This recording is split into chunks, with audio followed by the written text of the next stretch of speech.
dapat kembali menjumpai Anda di acara talk show pada hari ini. Di sini bersama saya ada salah satu narasumber yang akan berbagi pengetahuan untuk membahas tema tentang sistem sosial dan proses budaya. Langsung saja kita panggilkan narasumber kita, yaitu Francisca Elviani. Apa kabar hari ini, Kak? Sangat baik. Baik, puji Tuhan ya. Iya. Jadi pertama-tama saya ingin mengucapkan banyak terima kasih karena telah menyempatkan diri untuk hadir di acara talk show kita pada hari ini. Nah, di sini kita akan membahas tentang sistem sosial dan proses sosial budaya ya, Kak. Artinya hal ini berkaitan dengan kehidupan kita sehari-hari, di mana kita mesti bersosialisasi dengan satu sama lain di dalam kehidupan masyarakat. Nah, menurut kakak sendiri, apa yang dimaksud dengan sistem sosial? Kalau menurut pendapat saya ya Kak, sistem sosial itu merupakan suatu interaksi sosial yang terjadi di masyarakat atau peranan-peranan sosial yang kemudian membentuk menjadi suatu kelompok sosial. Contohnya seperti misalkan di dalam satu desa, di desa tersebut pastinya memiliki suatu pemimpin. Nah, pemimpin tersebut disebut dengan yang namanya kepala desa. Nah, otomatis jika ingin melakukan kinerja atau suatu pembangunan, kepala desa ini harus bersosialisasi dengan masyarakatnya. Misalnya melalui rapat untuk bermusyawarah bagaimana dengan pembangunan ini. Nah, itu yang disebut dengan sistem sosial. Baik, terima kasih ya. Selanjutnya nih Kak, kita sebagai masyarakat pastinya memiliki kepribadian masing-masingnya. Nah, di dalam kehidupan kita pastinya bersosialisasi dengan masyarakat sekitar itu wajib ya Kak. Nah, dan itu sangat penting. Nah, yang dimaksud dengan kehidupan bermasyarakat itu menurut kakak seperti apa? Kehidupan bermasyarakat di sini juga disebut dengan suatu komunitas. Nah, seperti yang saya jelaskan tadi, antara pemimpin dengan masyarakatnya. Misalnya kan di dalam suatu desa tersebut, saya di situ sebagai masyarakat. Nah, untuk berinteraksi dengan pemimpin tersebut, misalnya seperti saya mengurus surat menyurat atau membutuhkan tanda tangan beliau, nah itu merupakan interaksi antara masyarakat dengan pemimpin. Artinya ada kaitan ya Kak? Ya. Selanjutnya nih Kak, dalam bermasyarakat tentunya terdapat kelompok-kelompok sosial ya Kak. Nah, bisa kakak jelaskan kelompok sosial apa saja yang ada di dalam masyarakat sekitar? Kelompok sosial yang ada di masyarakat sekitar itu misalnya adanya kesadaran dari anggota kelompok bahwa merupakan sebagian dari kelompok yang bersangkutan. Terus adanya hubungan timbal balik antara anggota satu dengan anggota yang lainnya. Sehingga terjalinlah suatu yang namanya pemersatu atau pengikat di dalam suatu kelompok tersebut. Terus berstruktur, berkaidah, dan mempunyai pola berlaku dan bersistem serta berproses. Nah, maksud dari semua itu contohnya itu misalnya dari sekolah ya. Di sekolah itu guru memberikan suatu materi kepada murid di kelas. Nah, otomatis dan untuk menyelesaikan materi tersebut, guru tersebut membagi suatu kelompok. Nah, di dalam satu kelompok tersebut, otomatis kita di situ kan harus kerja semua.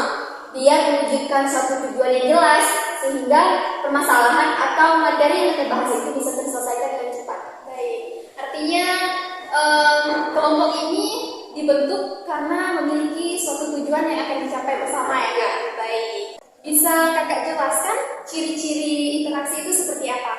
Ciri-ciri dari interaksi itu jumlah pelakunya itu lebih dari satu orang, serta terjadinya komunikasi di antara pelaku itu misalnya saling kontak sosial atau secara langsung, terus mempunyai maksud atau tujuan yang jelas, terus dilaksanakan melalui suatu pola atau sistem sosial tertentu. Contohnya itu seperti kita sekarang.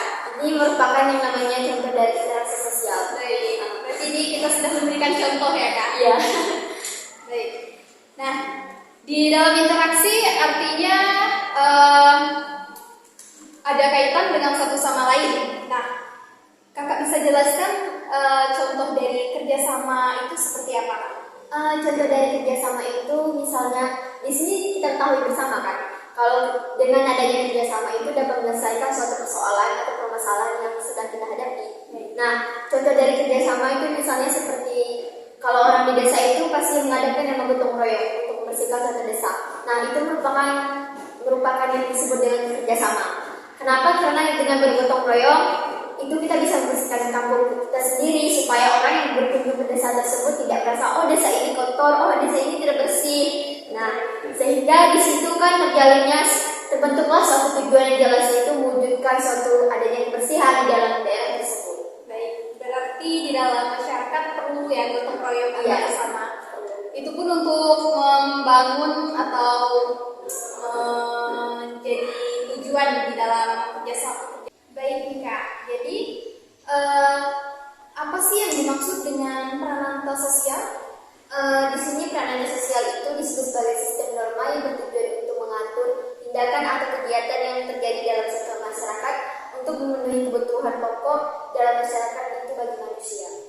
Baik, artinya berkaitan dengan norma atau tingkah laku kita ya kan?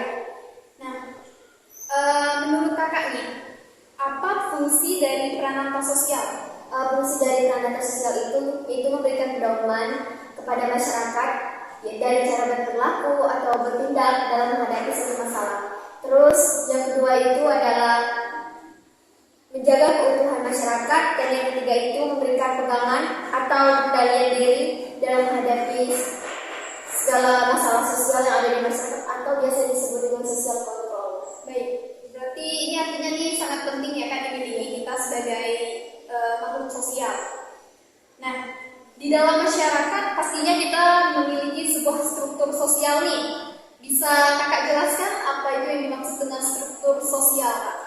Struktur sosial di sini adalah pola perilaku setiap individu masyarakat yang terbentuk sebagai suatu sistem masyarakat yang merupakan suatu sistem sosial budaya yang terdiri atas sejumlah orang yang berhubungan secara timbal balik melalui budaya tertentu.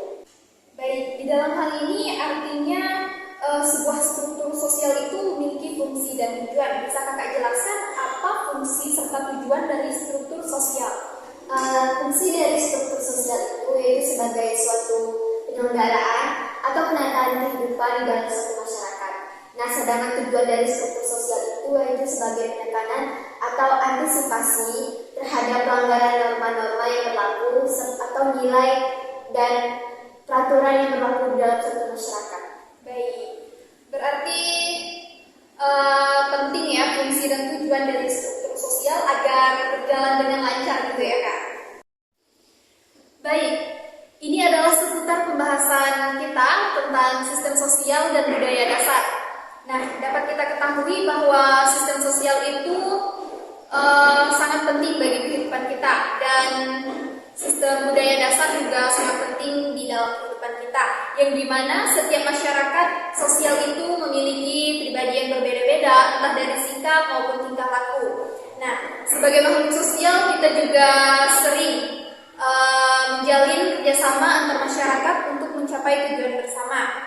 Nah, dan yang kita ketahui juga bahwa sistem budaya itu sangat penting kita ketahui, dan perbedaan-perbedaannya maupun pengertiannya sudah kita paparkan di dalam